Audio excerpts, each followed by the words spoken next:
Across America, millions of buildings never pay a single dollar in property tax. Billions of dollars flow through organizations every year that never pay federal income tax. These aren't corporations dodging the IRS, nor are they government buildings. They are churches, synagogues, mosques, temples, and religious organizations of all kinds. This raises a fundamental question for all citizens, including faith leaders. Are church tax exemptions still serving the public good, or is it time for a comprehensive reevaluation of this long-standing policy?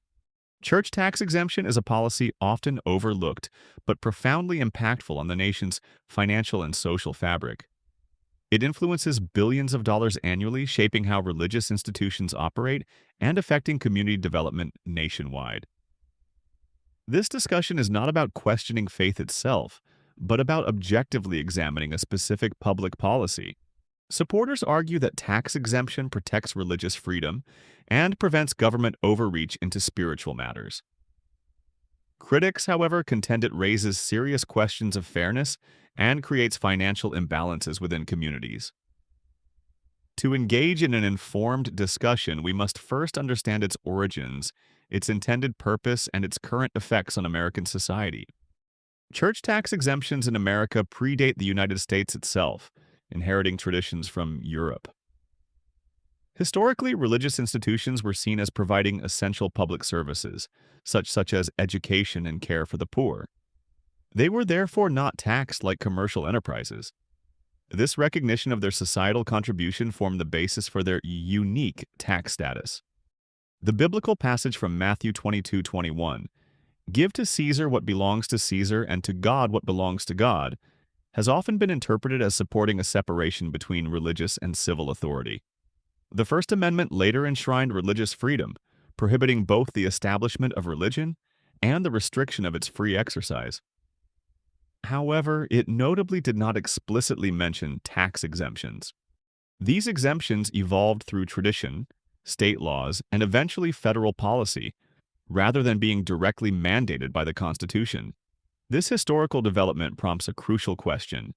Were tax exemptions primarily based on a spiritual principle of church-state separation, or were they a practical acknowledgement of churches' socially beneficial work that would otherwise fall to the government? Understanding this distinction is vital for a balanced perspective. Proponents of church tax exemptions present several compelling arguments that warrant careful consideration. They emphasize the extensive charitable and social services provided by religious organizations across the nation.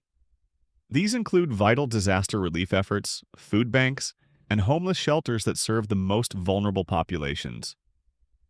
Such services often fill gaps that government agencies cannot fully address.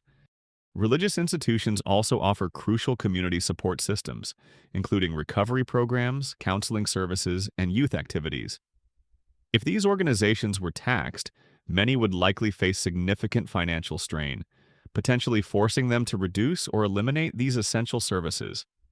This could place an increased burden on public resources and local governments. A significant concern for many supporters, particularly religious leaders, is the potential for government interference. They warn that taxing churches could create a pathway for the state to exert undue influence over religious matters. If the government holds financial leverage, it could pressure faith leaders to alter their messages or teachings, thereby compromising genuine religious liberty. This raises the question, does tax exemption truly safeguard faith from governmental control, or does it inadvertently privilege religion over other charitable organizations? Critics of church tax exemptions raise equally serious questions regarding equity and public accountability. They point to wealthy megachurches with substantial budgets and prime real estate holdings that operate entirely tax-free. This prompts a discussion about whether such institutions should enjoy advantages not afforded to secular nonprofits performing similar public services. The issue of fairness is central to this critique. A concrete problem arises in financially struggling U.S. cities where large church properties generate no tax revenue for essential local services. Police, fire departments, road maintenance, and schools rely on property taxes. In some communities, religious organizations own significant percentages of valuable real estate, contributing to municipal budget shortfalls. This situation can strain public resources. Another concern involves churches that engage in political activities, such as endorsing candidates or running voter campaigns, while maintaining their tax exempt status. This practice is ostensibly against federal regulations for tax exempt entities. Critics ask whether tax exemption truly ensures equal treatment under the law, or if it creates an unequal advantage where religious organizations receive special treatment not extended to other charitable groups. Most nonprofit organizations in America are legally required to file detailed financial disclosures, known as Form 990s, which are publicly accessible. These documents provide transparency regarding budgets, salaries, and program spending. Churches, however, are largely exempt from these disclosure requirements, meaning their financial operations often remain private. Supporters argue that this financial privacy is essential to prevent government intrusion into religious affairs and to protect churches from bureaucratic harassment. They believe it safeguards the autonomy of religious institutions. Critics, conversely, contend that this lack of transparency reduces accountability and can allow for potential financial abuse to go undetected, eroding public trust.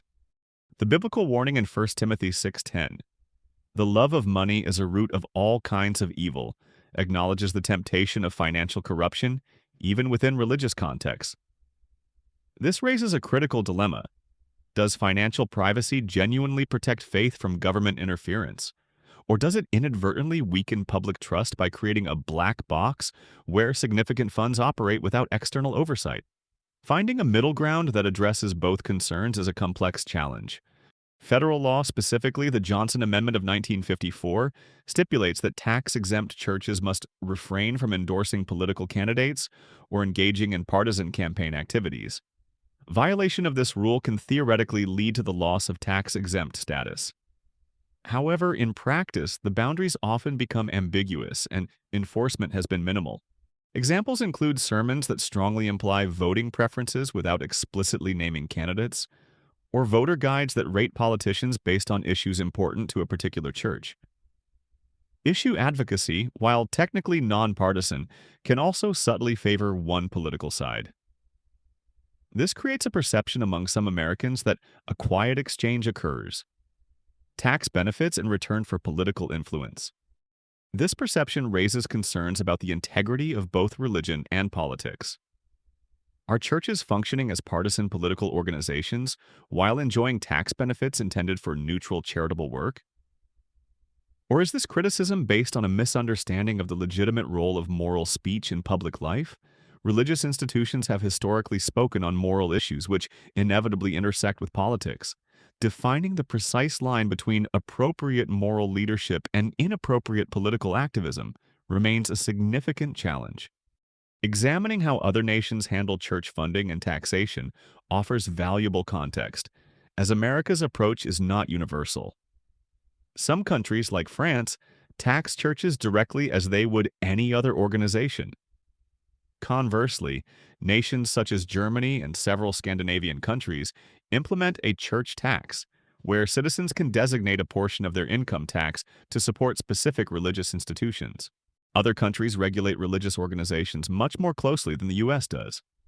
They often require detailed financial reporting and government approval for certain activities, ensuring greater transparency and accountability. These diverse models demonstrate that there are multiple ways to manage the relationship between religious institutions and the state.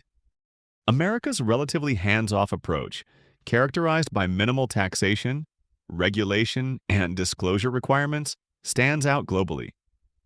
This prompts a final comparative question. Is the U.S. effectively protecting religious freedom by largely staying out of churches' financial affairs? Or is it potentially avoiding necessary oversight that could protect both believers and the broader public from potential abuses? The existence of other democratic models suggests that a broader range of options might exist beyond the current binary choice. Let us conclude with several challenging questions for all citizens, including religious leaders, to consider thoughtfully.